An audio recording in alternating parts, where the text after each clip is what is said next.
Hi everyone, I'm Bee, and welcome back to Read and Roam. I can't believe we're almost done with our biome writing already. In today's lesson, we'll talk about how to write a strong closing sentence and how to revise our work to make sure it's clear, organized, and ready to share. And of course, I'll be sending mine to Ranger Avery. Let's get to it!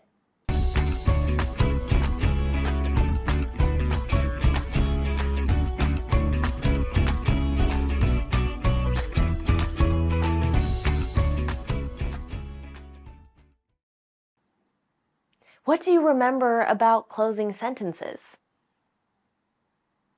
A closing sentence is the last sentence in a paragraph. It wraps things up and reminds the reader what the paragraph was mostly about. Usually, it's a paraphrase or restatement of the main idea. You've already practiced paraphrasing, so let's give it a try and create a closing sentence for my writing about the tundra. Here's my topic sentence with the main idea. The Arctic tundra is a freezing place where only some plants and animals can survive. Now that we've reread the topic sentence, let's figure out how to turn the main idea into a strong closing sentence. To do this, we're going to paraphrase it. That means we'll restate the main idea using different words. Just like when we paraphrased facts a while ago, we can switch out some words or rearrange the sentence to make it sound new while keeping the idea the same. Pause here to try paraphrasing my main idea.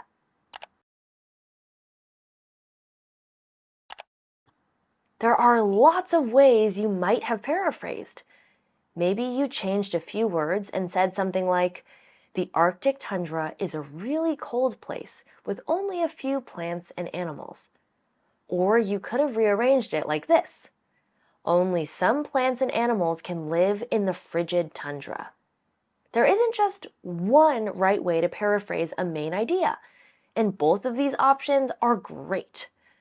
For your closing sentence, as long as you remind your readers of your main idea without repeating it exactly, you're good to go. Time for you to practice spotting a strong closing sentence.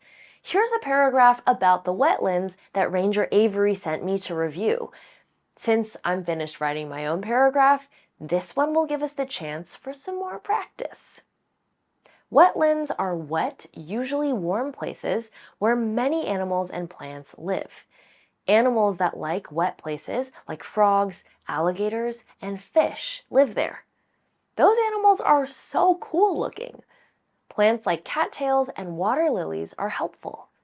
Wetlands stay wet and humid for most of the year. The paragraph is missing its closing sentence, so here are some options to choose from. Now you know about wetlands. The wetlands are home to many animals and plants that are important to the biome. Wetlands are muddy and full of water. I think wetlands are the most helpful biome in the world. Pause here to circle which closing sentence you think best restates the main idea and reminds the readers of what they read.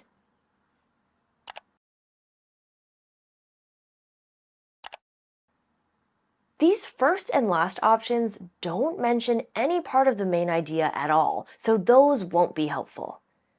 The third option describes the biome again, but doesn't mention the plants and animals like the main idea did. That leaves the second option. It restates the main idea and reminds the reader of what they learned. Now you know how to create a closing sentence to finish your writing. But there's one more step to finalizing our paragraphs. We have to revise our work. Revising means taking a step back and looking at your writing as a whole to decide what can be improved. You've already made your writing stronger by editing, which is like zooming in to fix a sentence or thinking about small details. But now we're going to zoom out and ask, does this make sense altogether? Or is there anything else that will make it clearer? Revising is all about making our writing more organized and understandable for our readers. writers can use a checklist called ARMS, ARMS, to help with revising. Each letter stands for something different to look for. ARMS stands for add, remove, move, and substitute. Let's take another look at the wetlands paragraph, and I'll show you how to use the ARMS checklist. First up, add. Are there any sentences or words we need to add to make this writing better? We can check to see if we missed adding any examples or explanations earlier in the writing process. Take a look at this sentence. What could be added here to help the reader understand the detail better? This sentence tells us that plants like cattails and water lilies are helpful, but it doesn't say how. An explanation needs to be added. There we go. The R in ARMS stands for remove.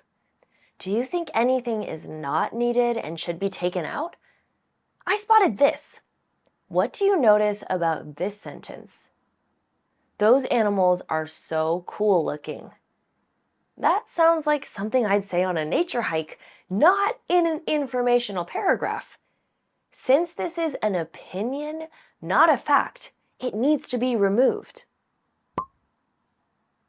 Now it's time for the M, which stands for move. This means we should look for anything that needs to be moved around so the paragraph makes more sense. We can ask, does the order of my ideas make sense? This step can be kind of tricky, so it's important to think about how our paragraphs sound to readers who have never read them before. I think that in this paragraph, it would make more sense for the supporting details to be in the order mentioned in the topic sentence, so that it seems more organized. The topic sentence mentions the wet, warm weather before mentioning animals or plants. So we can move this detail about the weather to before the other details. Now the writing will seem more organized to the reader. Last up in ARMS is S for substitute. This is the step where we look for words or punctuation that should be swapped out for something else to help with how the paragraph sounds or how it's structured. We can ask ourselves, are there any words I should replace with new ones? One good way to look for this is to look for words that we accidentally use over and over. Can you spot anything that this author used more than once? Yes, they used wet 3 times. We can swap them out with synonyms that mean the same thing and make more sense in the sentence, like rainy and watery. Now it's not so repetitive to read. After completing ARMS to revise the big picture, we put on the final finishing touches to correct our spelling and punctuation. I left you some tips in your lesson materials to help with this. When it comes to revising our own writing, it's totally normal to notice mistakes. Remember, no writer is perfect the first time around. To keep growing, we keep learning about ways to improve. Today, we learned how to create closing sentences that remind our readers of what they learned and how to revise our work to make sure it's clear and complete. I can't believe it's time for me to send my writing to Ranger Avery already. As writers, you've grown so much over the last few videos, and I couldn't be prouder. I hope you're proud of yourself for taking on this writing project. I can't wait to see what we do next.